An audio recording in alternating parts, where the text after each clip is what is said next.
They laughed at Earth. To the Galactic Council, it was a feral world that had burned itself out. A savage species with too much emotion and not enough discipline. Their brief spark of promise ended 2 centuries ago during what the archives recorded as the sundering a global civil war so catastrophic that Earth shut its own gates and severed all diplomatic contact. That was the last anyone heard from humanity. Alien historians filed them away as a failed species, brilliant, yes, but unstable, dangerous, a tragic footnote in the rise and fall of carbon-based intelligences. But that wasn't the truth. The truth was buried beneath ice and ash, hidden in dead moons and rogue planets. Humanity had not died in fire. It had disappeared into shadow. The war had been staged brutally, convincingly, and globally. Cities reduced to rubble by carefully orchestrated demolitions. Digital infrastructure scrubbed clean. A planetary broadcast announced Earth's total collapse and then went dark. Satellites fell silent. Spaceports were sealed. From the outside, it looked like annihilation. But below the ashes, they built. Billions were quietly relocated to orbiting stations around Jupiter, beneath the frozen crust of Europa and deep into the Martian crust. The solar system became a maze of hidden foundries, gravity-shielded shipyards, and black labs humming with stolen technologies. Every asteroid worth mining was stripped. Rogue comets were captured and rerouted. Even the gas giants were slowly drained for fusion fuel. They didn't do this for expansion. They weren't preparing to conquer. They were afraid. Something ancient whispered from beyond the stars. Distant signals repeating at unnatural intervals. Gutted systems found without a trace of battle. Spectral energy signatures inconsistent with anything in known physics. Earth's deep space listening stations intercepted a burst from the edge of the Perseus Arma pattern no AI could decipher. But every human who heard it came away shaken. It felt like a scream.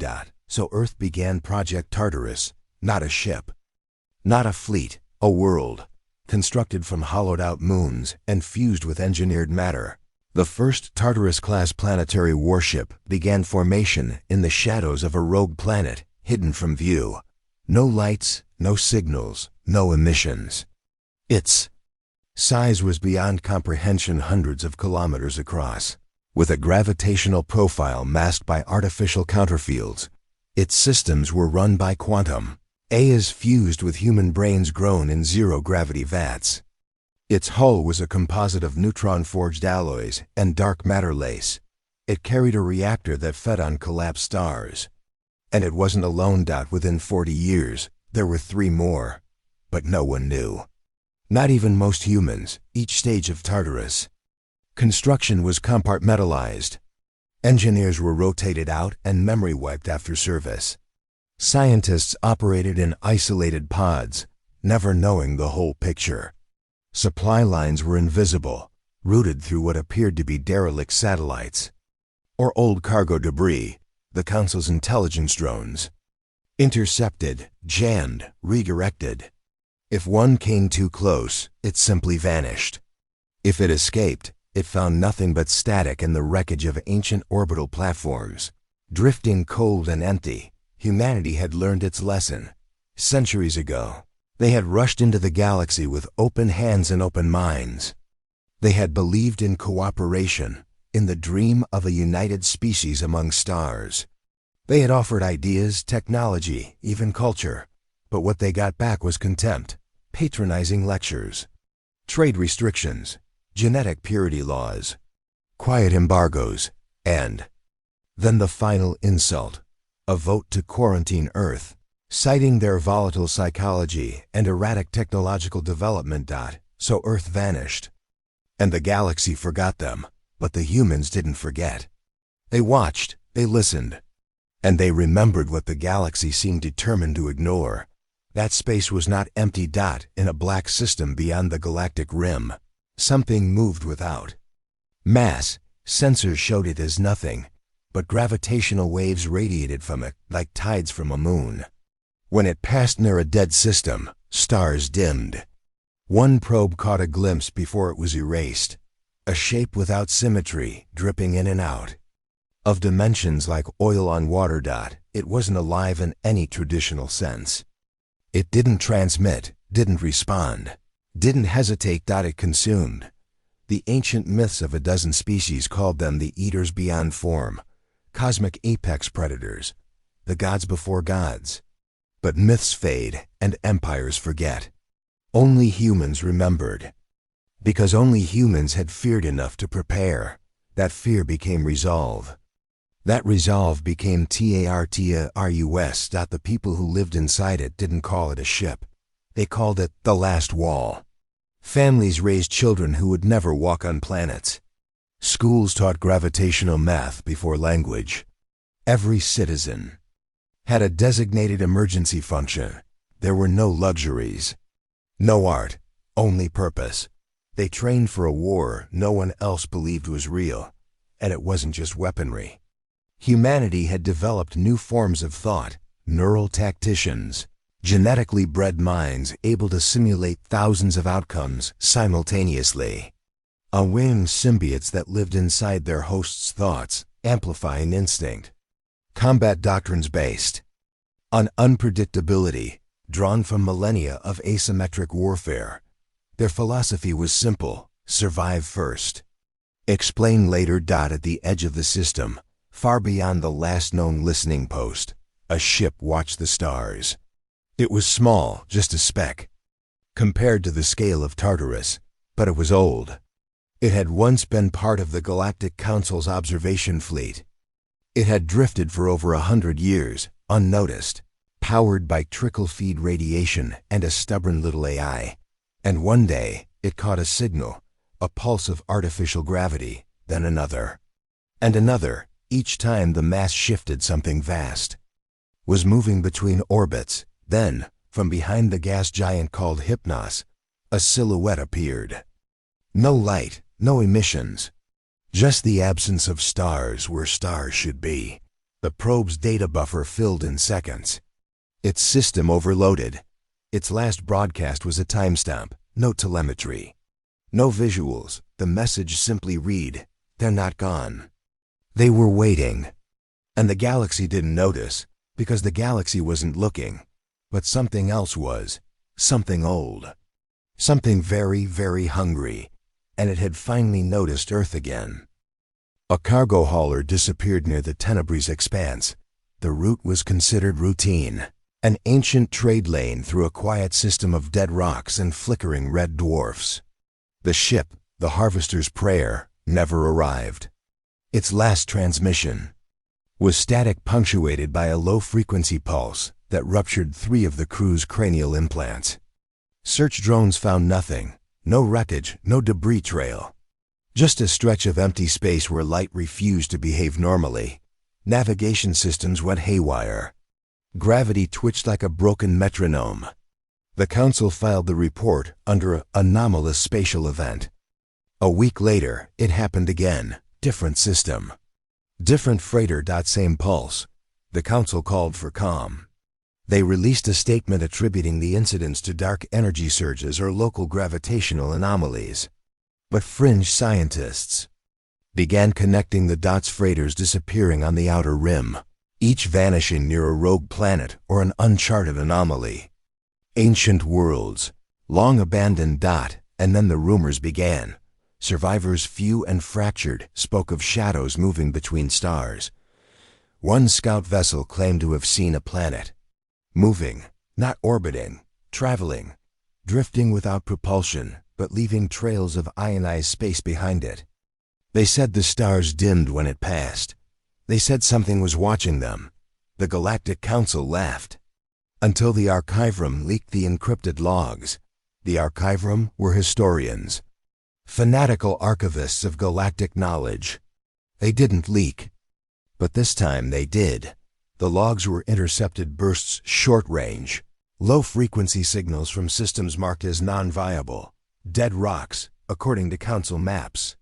But the messages were in Terran code, encrypted in Old Earth dialects no current AI could interpret. The bursts repeated. One message was partially decrypted. Tartarus Prime approaching phase lock. Darkfold calibration begins next solar cycle. Maintain silence. Protocol Iron Eclipse in effect. The file was dismissed by council analysts as an elaborate hoax. But deep within the databanks, some recognized the pattern. Darkfold technology was theoretical. It bent space, not by force, but by absence. The math was human. The energy signatures were impossible. The galaxy dismissed it. Earth never responded. Until the Eaters came. It began with a gravitational rupture in the Lisser Verge. A star imploded without going nova. 5 inhabited worlds vanished. The only remaining trace was a series of synchronized energy pulses, identical to the ones Earth detected centuries before. The Eaters weren't fleets. They weren't ships. They didn't negotiate. They didn't announce their arrival. They didn't take prisoners. They consumed. Planets collapsed into themselves. Moons boiled away. Time around the event twisted. Survivors aged decades in minutes or melted into glass in seconds. Whatever the Eaters were, they operated beyond known physics. The Council sent fleets. They didn't come back. Whole species vanished. Empires with millennia of history collapsed in weeks. What defenses did exist slowed the Eaters down by hours at most. And always, the same aftermath: dead systems, warped gravity, broken physics, and that same low-frequency scream embedded in the void. Panic gripped the inner worlds. Council meetings turned frantic. Accusations flew. Old alliances fractured. Plans were drawn for evacuation, but to where? The Eaters moved without warning, with no pattern. Then came the broadcast. It wasn't a council transmission. It didn't originate from any known relay or hub. The signal was old Earth standard. It interrupted a session mid-debate. The chamber dimmed. Holograms flickered. And then a voice, calm, cold, human. You labeled us unstable.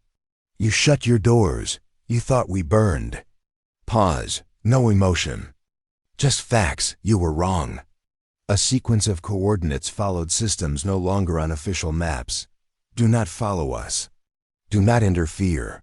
Do not approach Soul. You had your warning. Then silence. Council communications scrambled to trace it. They found nothing. The relay point was a ghost signature, a bounced signal using quantum entanglement relays that no one in the known galaxy had operationalized. Human technology, far beyond anything in use. Speculation exploded. Had Earth survived? Were they involved with the Eaters? Were they watching? A small investigative fleet from the Javelin Accord ignored the warning. They sent 5 ships toward the edge of Sol's Reach, just outside the Kuiper Shell. They made it 0.8 light-years from Neptune before contact was lost. Their final transmission. The stars blinked. Then something moved. That's when the Council's paranoia turned to fear. The Zelinar proposed full diplomatic outreach to Earth. The Trelsk offered a joint research initiative. The Vutheri demanded immediate deployment of a united fleet to force Earth to share its technology. But no one could agree, because no one knew what Earth had become. And deep beneath the surface of Titan's largest ocean, a probe activated. It was old, pre-sundering, dormant for centuries. It had waited patiently, unnoticed by alien scans. Now it unfolded, bloomed like a mechanical flower, and fired a particle beam toward a dark spot between galaxies. It wasn't a signal. It was a beacon, and in the shadow of the Lerna cradle a system, written off as uninhabitable. A Tartarus class warship stirred. Its core reactor purred with the light of a stolen star. It extended spines of metal and gravity, aligning itself not with local celestial bodies, but with something farther. Deeper. Another pulse. Then another. From other systems. Other hidden ships. TARUS wasn't alone. It had never been alone. Each ship had waited, isolated, cloaked in gravitational silence for one purpose: to reactivate when the signal returned. The Eaters were here. And humanity, for all its silence, had been listening. The final warning arrived not from Earth, but from a drifting buoy recovered by scavengers in the Orden Drift, that it held no weapons. No encryption. Just a plaque, aged and scorched, etched in 3 languages, Galactic Standard, High Vuthri, and English. It read, "Do not mistake our silence for absence. Do not mistake our absence for weakness. We are the knife in the dark. And we remember." The scavengers sold it to a museum. No one believed it was real. But then the Eaters reached the inner rim, and the stars began to blink. The galaxy scrambled. Fleets converged on the last known coordinates of the disappeared Javelin Accord ships. Sensor arrays strained to detect any sign of the Eaters or the Tartarus warships. But the void swallowed everything. Admirals barked orders. Scientists debated new weapons. Propaganda spread, urging unity against the growing threat. But fear had already fractured alliances. Old grudges flared as blames circled like vultures. Amid the chaos, deep in the shadows of Saturn's rings, a small fleet gathered. It wasn't official. No council flag flew. These were the outliers, descendants of lost colonies, exiled warriors, smugglers turned freighters, and those who had seen too much to trust anyone else. They called their command vessel Prometheus, a sleek destroyer retrofitted with stolen tech and powered by jury-rigged fusion cores. Its captain was a woman known only as Kaylin, born on the Martian frontier, raised in the void, and hardened by loss. Her crew was a patchwork of specialists, a neural tactician who could calculate battle outcomes in seconds, an AI symbiote embedded in a former hacker, and engineers who spoke to machines as if they were old friends. They had heard the warnings, but more than that, they had heard the silence, because Earth had stopped communicating 2 centuries ago. But something alive had started moving again. Callan's orders were simple. Find Tartarus. The first clue came from an abandoned mining station near Pluto's orbit. Satellite arrays detected an anomalous gravitational signature. It wasn't a planet, but it had mass and volume equivalent to a small moon.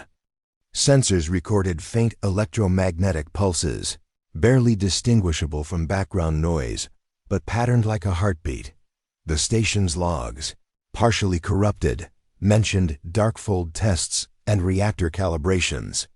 The last entry was a warning: prepare for Phase 1 activation. No external contact. Kellen's crew worked quickly. They triangulated the source, a cluster of hidden warships, lying dormant in a dark sector of the Kuiper Belt. The vessels were immense titanium behemoths camouflaged against starlight by advanced cloaking arrays and gravity null fields that no one else had seen them. No one else knew they existed. Kalen ordered a closer approach. The fleet moved silently, folding space like a ribbon. As they neared, a deep thrumming filled their cum channels, an eerie resonance that vibrated through the hull. Then, a transmission. A voice cracked through the static, aged, measured, human. "You have come far, but not far enough." Kalen recognized the accent instantly. Old Earth. The speaker claimed to be the custodian of Tartarus, a guardian AI fused with human consciousness. It explained that the warships were not weapons to be wielded lightly. They were deterrents. Sentinels designed to protect humanity's homeworld by any means necessary. The custodian revealed that Tartarus was connected to a network of sleeper ships, scattered throughout the galaxy, each capable of awakening at the right moment to form an unbreakable shield.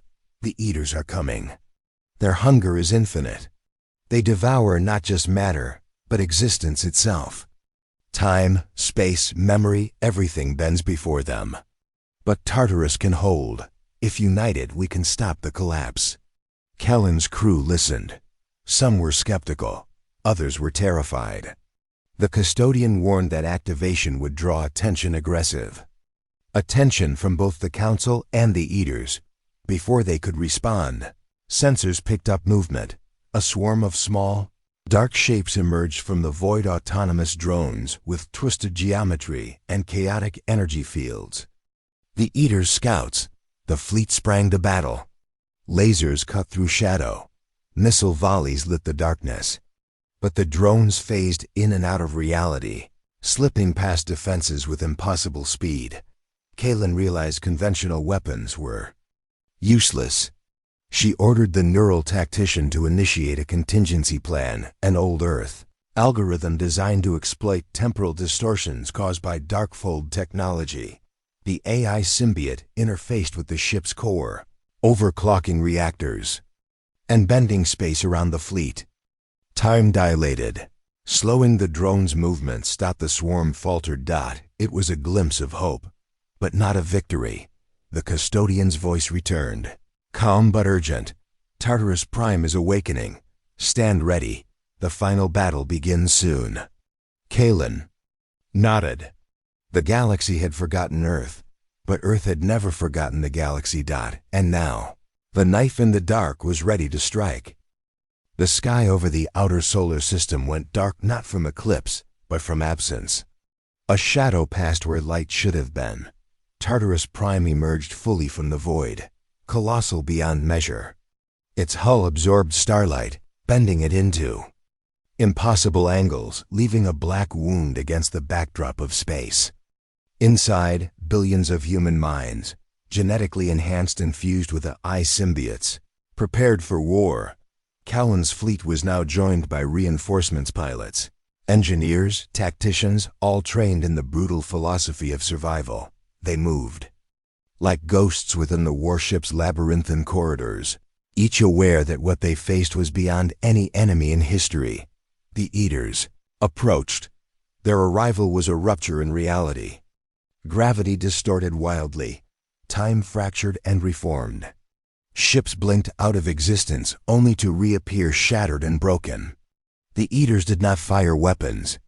They rewrote the laws of physics themselves. Tartarus responded, weapons unlike any known. To the galaxy ignited. Neutron lances fired from deep within the hull, ripping holes through spacetime. Darkfold projectors bent reality, creating corridors of impossibility that trapped swarms of the Eaters' drones. But the battle was not fought in ships alone. Inside Tartarus, human minds connected to the warship's quantum core faced the Eaters. Attempts to infiltrate their neural networks.